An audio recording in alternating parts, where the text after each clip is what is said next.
신학은 신에 관한 이야기를 체계화하는 학문입니다. 신 곧 절대자여 무한자여 창조주이신 하나님은 영이시고, 체계화하는 학문은 유한하고 상대적인 피조물인 인간의 이성의 작용입니다. 따라서 영과 이성을 조합한 신학이란 용어는 모순 개념입니다. 여기에 신학의 특성이 있습니다. 신학은 이성만의 작업이 아니라 하나님의 영이시자 그리스도의 영이신 성령께서 작용하는 것입니다. 그러므로 신학자는 학문적인 역량이 있어야 하고, 보다 더 성령의 체험과 성령의 감화와 감동이 있어야 합니다. 성령으로 인한 영적 사고와 영적 지각이 발달돼야 좋은 신학자가 될 수 있습니다. 그런데 성령 체험조차 없는 신학자가 판치고, 성령 없는 신학이 난무하고 성령 없는 목회가 늘어나는 것은 매우 심각한 문제입니다. 이성이 발달한 율법의 전문가인 유대교 지도층은 율법의 속뜻인 영적 의미를 알지 못했고, 따라서 예수님이 구주이심을 알지 못했습니다. 그들처럼 성령 없는 이들의 신학교육을 받은 교육자들이 성령 없는 설교와 강의를 한 결과가 어떻습니까? 성령 없는 설교와 강의를 듣는 교인들이 성령 없는 언행을 하며 사는 결과가 무엇입니까? 그런 서구 교회가 현저하게 쇠퇴하고 한국 교회가 감소하고 회개하고 믿어 구원받아야 할 세상의 웃음거리가 되고 있습니다. 신학자이건 개혁자이건 교인이건 예수님을 구주로 믿어 구원받은 사람을 그리스도인이라고 합니다. 신앙생활이 출발선에서는 그리스도인이 되는 것은 성령 체험이나 성령의 감화와 감동에 의한 것입니다. 고린도전서 12장 3절을 보면, 그러므로 내가 너희에게 알게 하노니 하나님의 영으로 말하는 자는 누구든지 예수를 저주할 자라 하지 않고, 또 성령으로 아니하고는 누구든지 예수를 주시라 할 수 없느니라 라고 했습니다.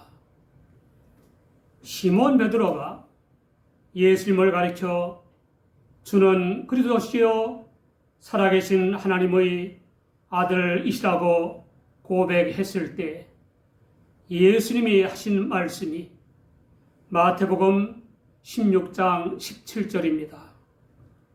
시몬아, 내가 복이 있도다. 이를 내게 알게 하니는 혈육이 아니요 하늘에 계신 내 아버지이시니라. 예수님이 바로 하나님의 아들인 그리스도라는 사실을 알게 하는 것은 인간이 아니라 영이신 하나님 아버지이시라는 뜻입니다. 그처럼 성령 체험 또는 성령의 감화와 감동은 매우 중요한 것입니다. 이 성령의 역사가 없으면 저 예수님을 그냥 인간이라고 하거나 성인이라고 하거나 동성애자라고 왜곡하게 되는 것입니다. 질적으로나 영적으로나 눈부시게 부흥하고 발전한 초대교회의 역사가 기록된 사도행전은 엄밀히 말하면 사도들과 성도들을 통한 성령의 행적입니다. 사도행전 10장 1절 이하에 유대 온 족속이 칭찬할 정도로 구제에 힘쓰고 항상 하나님께 기도하던 유대 교인인 백부장 고넬료가 하나님의 환상의 계시를 받아 사람들을 보내서 요바에 있던 베드로를 집으로 모셨습니다.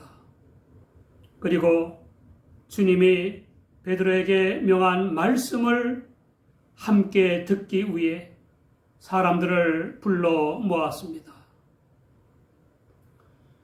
백부장 고넬료의 집에서 시몬 베드로는 만유의 주님으로 오셔서 메시아의 권능으로 기적의 신유와 축기를 행하시고 십자가의 대속제물이 되셨다가 사흘 만에 부활하셨고 산 자와 죽은 자의 재판장으로 정해진 예수 그리스도를 증언했습니다.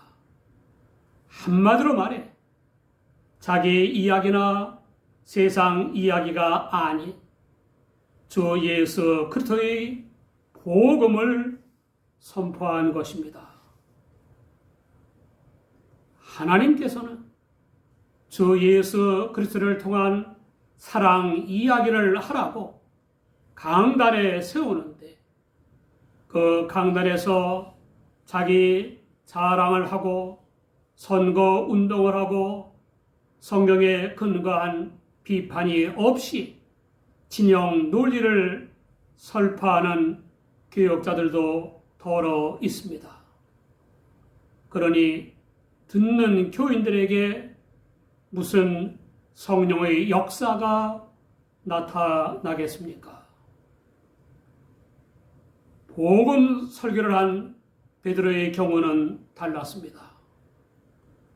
베드로가 이 말을 할 때에 성령이 말씀 듣는 모든 사람에게 내려오시니 라고 하지 않았습니까? 성령께서 베드로의 설교를 듣는 모든 사람이 고넬료 백부장과 그의 친지와 친척들 그리고 베드로를 수행한 요바의 그리스도인들에게 내려오셨습니다.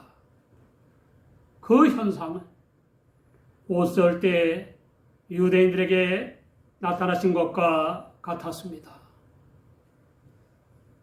성령은 하나님의 영이시자 그리스도의 영이신데 보혜사나 진리의 영이나 예언의 영으로도 일컬어집니다. 성령께서는 우리에게 영원한 하나님의 본질인 사랑의 섭리를 따라 오셔서 세상 죄를 지시고 운명하신 후에 부활하신 예수 그리스도를 알게 하시고 그분을 믿음으로만 구원받는다는 복음의 진리를 알게 하시고 믿게 하십니다. 또한 우리가 구원받은 하나님의 자녀임을 깨닫게 하시고 그 고귀한 신분에 합당한 성결한 생활을 가르치시고 영역과 지혜와 각종 은사들을 주십니다. 한마디로 성령께서는 인간에게 주 예수 그리스도를 믿게 하시고 그의 복음에 관련된 모든 영적 지식을 일깨워 주시고 성결한 생활을 하게 하십니다. 그토록 중대한 일인 성령을 영접하는 방도는 성경 본문의 경우처럼 말씀을 듣거나 회개하여 그리스도의 이름으로 세례를 받고 죄의 사함을 얻거나 말씀을 듣고 믿거나 순종하거나 기도하거나 사도들에게 안수기도를 받는 것 등입니다. 간단히 말하면 기도와 말씀과 순종입니다.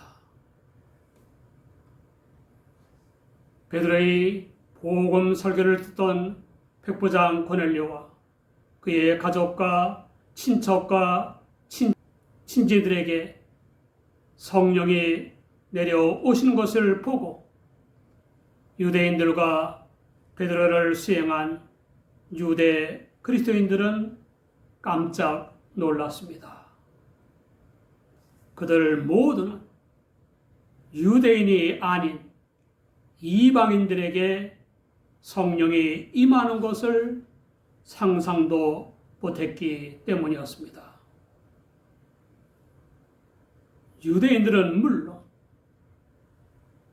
유대 그리스도인들조차도 의 개종자들을 제외한 모든 이방인들은 다 멸망한다고 확신하고 있었습니다.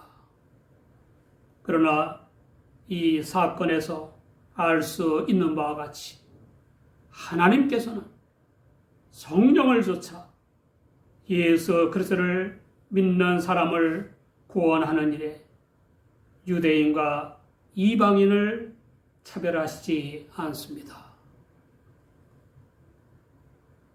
베드로를 수행한 유대 그리스도인들조차 이방인들에게 성령이 임하시는 것을 보고 놀란 것은 그리스도를 믿기는 하면서도 여전히 중요한 점들에 있어서는 유대교적인 생각을 했다는 사실을 반증하는 것입니다.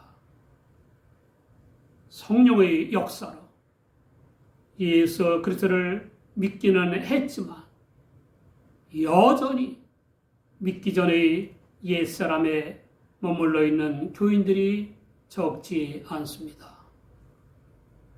하나님의 영광이 아닌 자기 영광을 추구하는 교인들이 있습니다.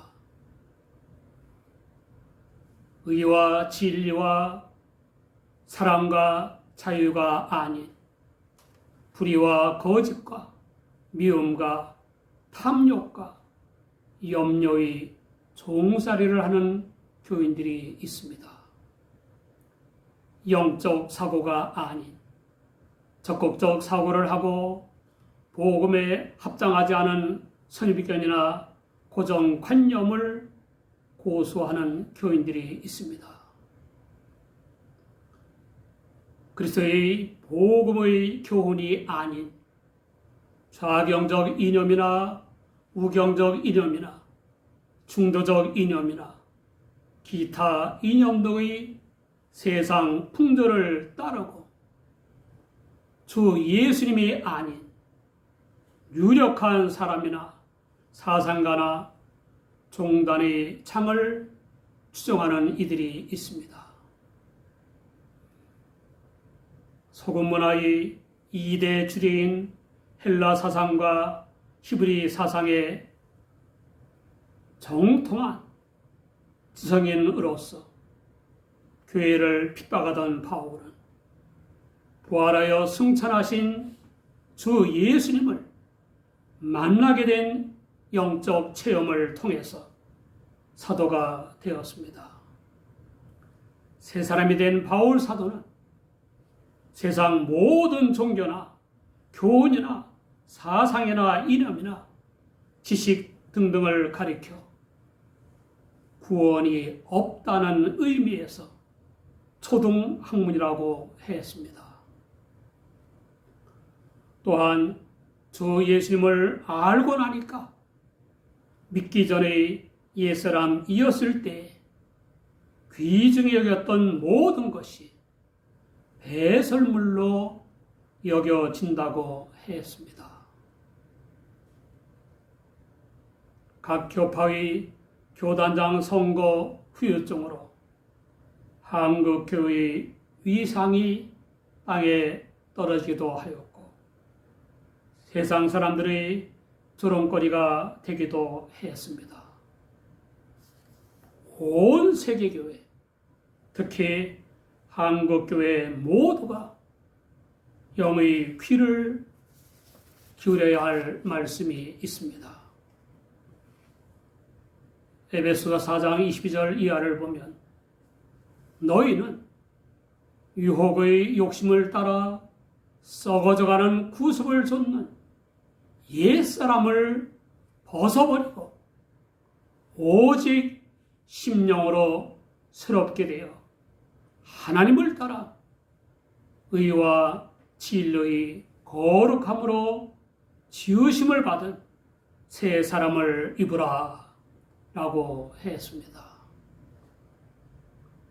베드로와 베드로를 수행한 유대 그리스도인들이 놀란 또 한 이유는 온 영을 기울여 복음 설교를 들은 이방인들이 성령을 받아 방언을 말하며 하나님 높임을 들었기 때문이었습니다.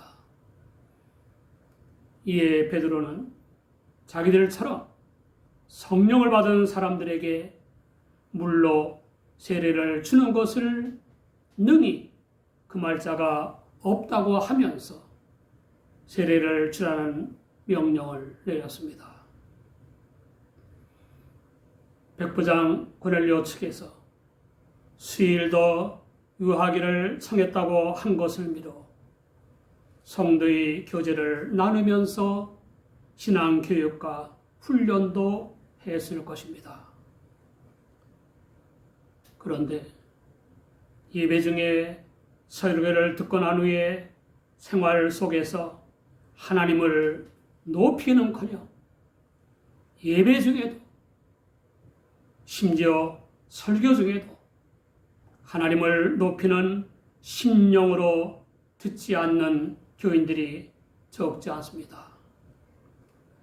하나님을 높이고 하나님의 사자의 설교에 대한 최고의 대접과 그 결과가 뭔지 압니까?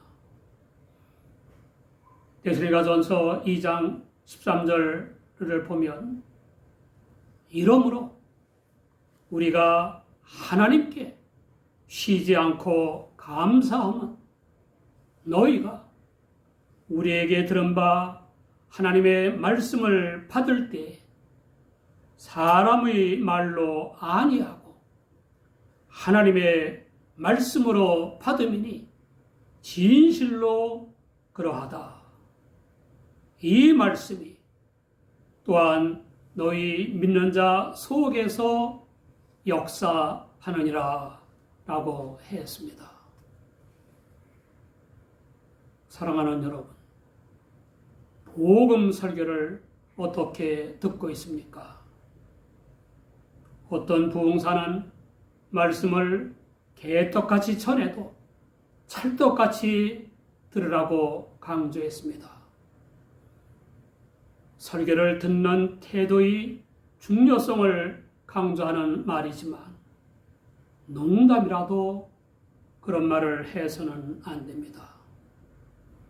설교자는 충분히 기도하고 기도하는 마음으로 주석서들과 성경 사전들과 설교들과 신학서들을 참조하며 설교의 성경 본문을 깊이 연구하여 그 속뜻까지 깨달아야 합니다. 또 성도들이 잘 알아들을 수 있도록 효과적인 설교 방법도 강구해야 합니다. 영의 소리인 설교는 머리나 가슴이 아닌 영으로 듣는 것임을 일깨워야 합니다. 우리 모두 예배 때마다 타성을 버리고 온 영을 기울여 말씀을 듣는 중에 성령의 임재와 성령의 충만을 체험하시기 바랍니다.